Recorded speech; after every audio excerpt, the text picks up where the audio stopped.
And then be right there all of a sudden with a description and a suspect that they've apprehended, and it's all nice and neat and fits into their little dandy tale. I was having a discussion 2 nights ago with a relative who came in to visit, and I said, what are your thoughts on OKC? And he goes, well, Timothy McVeigh, we got him. I said, well, and I started going into the evidence and the blast wave and the debris ending up on the other side of the blast wave, which is a physical impossibility. And then the other evidence with the tapes and Terrence Yeakey being killed, and we'll go into that in a second. And he said, well, why do you think they would do this? And, my answer, and at a gut level, I feel it's some sick form of job security. The more terror they can create and keep out there, the more money they get for body scanners and militarized weapons and, all this stuff to supposedly make us feel safe, which doesn't really make us feel safe, but it enriches these people who create this type of stuff. Yeah, well, you have the underwear bomber, and then the next week after that, they're rolling out the naked body scanners, which had already been ordered. Yeah.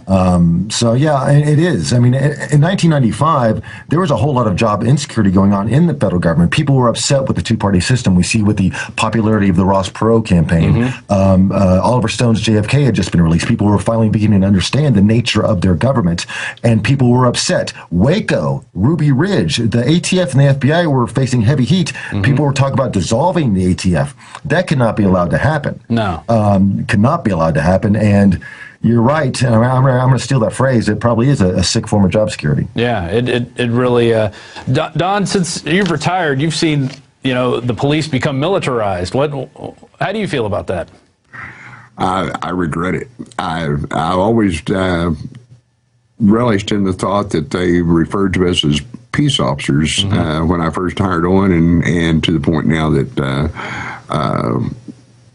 common phrase is police officers, but they have become very militaristic and almost standoffish from the public themselves. I regret it. I don't understand why there has been the change that there is. The rank and file officer probably is not enjoying his career nearly like what myself and my generation of police officers did.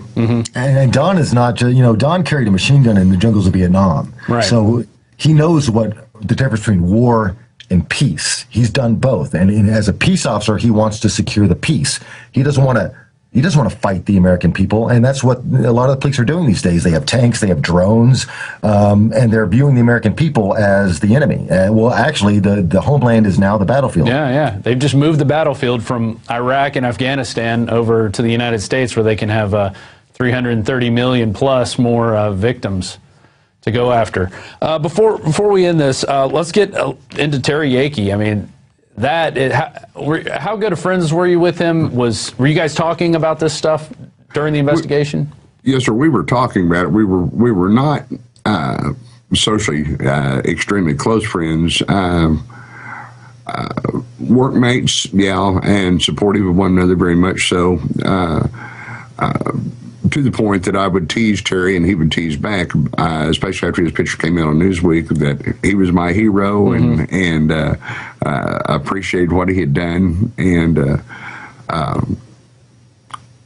but again, Terry had a little bit of a closed side, such as I did, that there were some things that you just were very cautious about talking to other police officers about. And because you don't know who's on which side at that point. Exactly. I've had two police officers actually come up to me out of the blue because I was actually passing out some flyers on the Oklahoma City bombing at an event. They were working security there, and they were from a different jurisdiction. And they walked up to me. They saw what I was doing. They said, "Hey, you remember that Oklahoma City cop?" I was like, "Who?" And they said, "The one that was found in that field." I was like, "Yeah."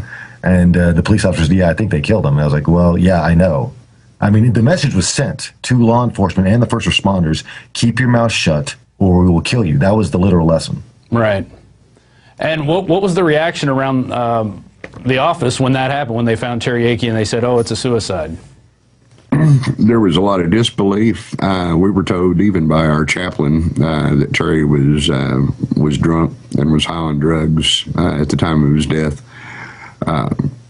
That didn't fit Terry. And when the ME report finally was released, it showed no blood alcohol content, no drugs in the system. But by that time, they'd already had the story out that he was drunk and high, and that had been playing around for weeks. And yes, sir, and that it was related to marital trouble. They slandered his character. The superiors within the police department slandered his character after he died. Before he died, he was a hero. He was a hero. He was 3 days away from receiving the Medal of Valor, the highest award the department can offer. And then after he dies, suddenly Terry's a scumbag. Right. Makes you wonder.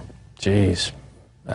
You know, and who knows what kind of evidence he had if he would have been able to bring it forward and what they got from him. Well, when his car was found in El Reno, the patrolman reported that there were several boxes of documents in the back seat. When that car was processed for evidence, there was no mention of anything in that car, document-wise. How convenient. Jeez. Well, Don, I want to give you the last word on this. I want you to look out and talk to people, especially police officers, who may know of this stuff or may have been in on a cover-up or something. I mean, what do you have to tell them, in order for us to get this country back, we have to start telling the truth and coming up with this. I want to give you the last word to tell, what are your final feelings on, coming forward and what other people should do if they feel like they know something and that, they should bring it forward. What do you want to say? I would say to them that our integrity and loyalty are the only two things that we have to sell to the American public. And if we cannot maintain those, then we should not be police officers.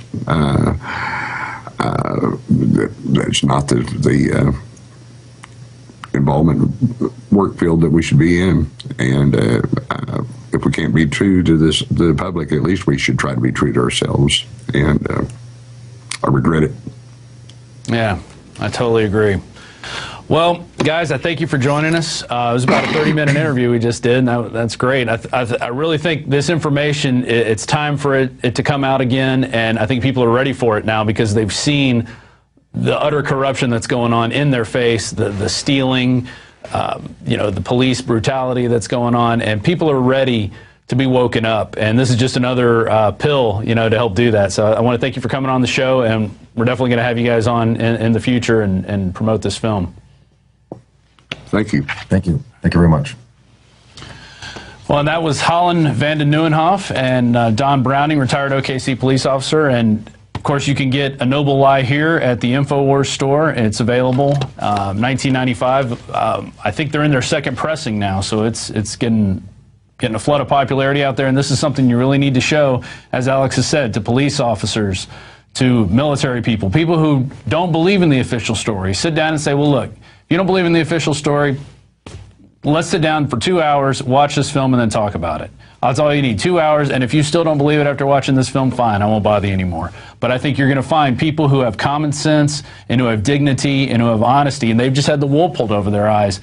They're going to come to that realization, and we're going to have more people out there who know the truth and who are ready to take it, to the next level, because we're going to have to keep talking about these kinds of things until we stop the corruption and take our country back for what the founders meant it to be, a place of liberty and freedom where people can come and do what they want and make the money that they want and do the things that they want, fulfill their dreams. And, that's pretty much all I have to say. Please consider becoming a subscriber.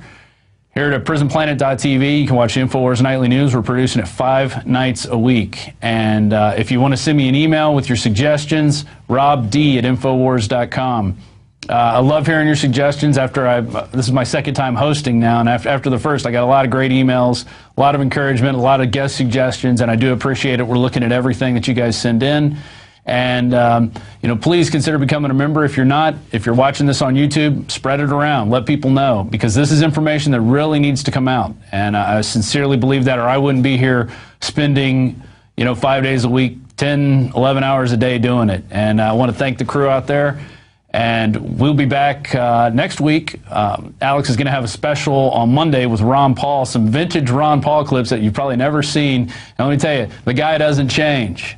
He is the same person back in 1988 that he is today. It's the same guy running for president. And it's time that we get somebody with a little bit of honor and with a lot less baggage in there so he can't be controlled by those with the purse strings. And for that, I'm Rob Dew, and this is Infowars Nightly News. We'll see you around.